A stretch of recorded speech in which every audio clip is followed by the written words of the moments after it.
धूम मचेगी, वासनाओं के वशीभूत होकर आचरण करोगे, दुर्गति हो जाएगी। कुछ नहीं सुनाई देता, कुछ देखने की वो अलग दृश्य होता है। आपकी दृष्टि में अलग ही चल रहा है, अलग ऋतु चल रही है, अलग सौंदर्य चल रहा है, अलग बातें चल रही, खोए हुए हो आप, ये आनंद लेने के लिए आए हो, बहुत होश में।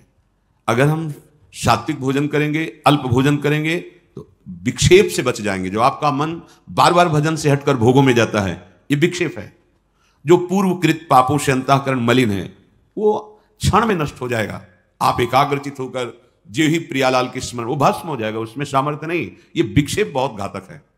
बार बार वृत्ति नाम में लगा और भाग करके संसार में जा रही, रजोगुण तमोगुण आहार, ये रसेंद्री बहुत, जैसे दुग्ध है, खीर है, घृत है, पवित्र वस्तुएं हैं, पर ये मात्रा से अधिक ले लो तो तमोगुण पैदा कर देंगी। है सात्विक, तमोगुण पैदा कर देंगी। मात्रा में प्राण पोषण होता रहे, ये शरीर को अपना मैं मानकर रसेंद्री जिस स्वाद पूर्वक जो हम पाते हैं, ये भजन नहीं होने देता। बहुत बहुत ही अनुभव की बात है, क्योंकि जीवन इसी में गया है।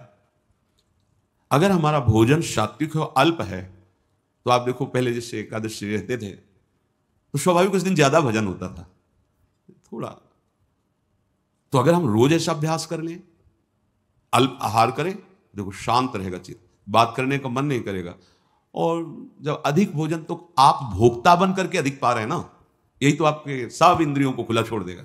ये जो आपके इंद्रियों पर शासन करने का स्वभाव, हर गाड़ी में ब्रेक होता है, अगर ब्रेक ना हो तो वो नष्ट हो जाएगा। आपकी जीवन गाड़ी में संयम रूपी ब्रेक होनी चाहिए। हर इंद्री पर आपकी दृष्टि होनी चाहिए। इस समय किसका वेग है, जनेन्द्री का कि रसेंद्री का, नेत्रेंद्री का कि वाकेंद्री का, उदर का वेग है, किसका वेग है। हर समय सावधान, संयम रूपी ब्रेक बिल्कुल।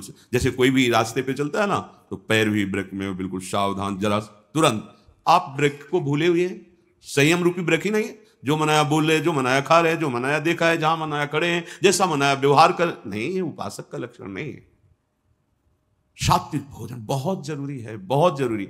पर भाई रोज सुन लो, पर मानोगे नहीं तो कोई फर्क।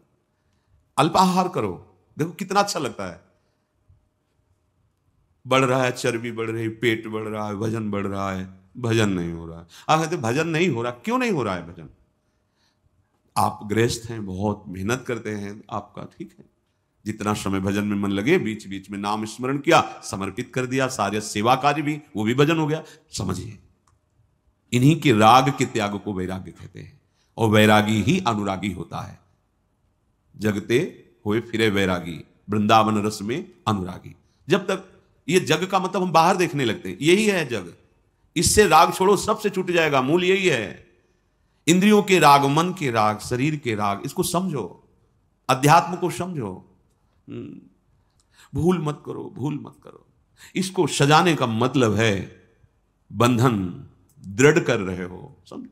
ये शरीर तुम नहीं हो, या अंगूठी, यहां वो चैन सोने की और ये वो, आप इस शरीर का राग पुष्ट कर रहे हो। शरीर का राग पुष्ट होगा तो वासनाओं की धूम मचेगी, वासनाओं के वशीभूत होकर आचरण करोगे, दुर्गति हो जाएगी। और वही हो रहा है, हम शरीर राग पुष्ट करें। हाँ नहीं भाई, जैसी परिस्थिति, आप धनी हो ठीक है, आपके पास है, पहनो, राग पूर्वक नहीं। अगर राग पूर्वक तो फिर वासनाएं बढ़ेगी, रजोगुण बढ़ेगा, वो आपको बांध लेगा, स्वाभाविक है। प्रियाजों को अर्पित करो, प्रसादी आभूषण, प्रसादी वस्त्र। गृहस्थ हो तो, विरक्त हो तो बस जो गुरु ने वस्त्र दिया उसी रहने से, आजीवन उसी रहने से, कुछ भी परिवर्तन नहीं, कुछ भी अधिक नहीं, एक भी वस्तु अधिक नहीं, जैसे जितना वैसे। विरक्त होने के बाद शरीर का श्रृंगार नहीं, ये शरीर का श्रृंगार नहीं है, ये दासत्व है। वृंदावन की रज और स्वामिनी का प्रसादी चंदन और गुरु परंपरागत तिलक की आकृति, ये हमारे शरीर का श्रृंगार नहीं है, ये हमारी स्वामिनी जी के दासत्व का स्वरूप है।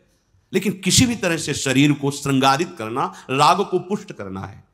श्रीपाद कह रहे हैं, अप शुष्क फलादि भक्षयन, रूखा सूखा फल अन्न जो मिल जाए भक्षयन, प्राण पोषण के लिए डाल लो। उस पे बुद्धि अपने, जहां सुनते हैं ना, क्या है आज खीर, आज ये, आज वो वस्तु, तो पहले आपका चिंतन बना, संभालना, चिंतन बना रागात्मक। अच्छा, आप एकाग्र हुए, हर्षित हुए, गए, वो वस्तु तो बाद में सेवन करेंगे, वृत्ति तो पहले आपने खराब कर ली। आपको सुनकर हर्ष नहीं होना चाहिए। अगर भगवत प्राप्ति करनी है तो प्रियाजू का प्रसाद है, बस इतनी बुद्धि रखनी। वो क्या क्या है ये मुझे नहीं देखना है, प्रियाजू का प्रसाद है, वो जैसा भी हो वो हमारी लाड। प्रसादम स्वामिन्या स्वकर दत्तम प्रणेता। श्री स्वामिनी जी ने प्रेम पूर्वक कृपा करके हमें जो स्वाद पाते हुए अब प्रसाद दिया, हम उससे पाते हैं, उससे अपने प्राणों का पोषण करते हैं। नाम वाणी से स्वरूप का पोषण होता है और प्रगट प्रसाद से देह का पोषण हो रहा है। अगर हम नाम वाणी में चित्त नहीं दिया तो शरीर पोषण को भी संभाल नहीं पाएंगे, पक्की बात समझो।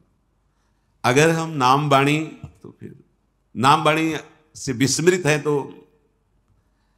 ये अनुभव की बात कहते हैं, प्रसाद पाते हुए भी आपका संयम नहीं रहेगा।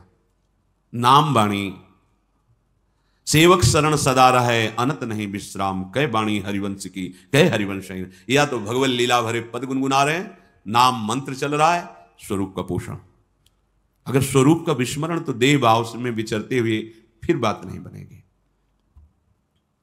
प्रभु का प्रसाद देह पोषण और नाम वाणी स्वरूप पोषण, ये बैठा लो अपने हृदय में। अगर आप स्वाद बुद्धि से भोक्ता बन करके पाओगे तो नाम वाणी चला ही नहीं सकते। किसी भी इंद्री को बढ़ावा देना अपने भजन को नष्ट कर देना है।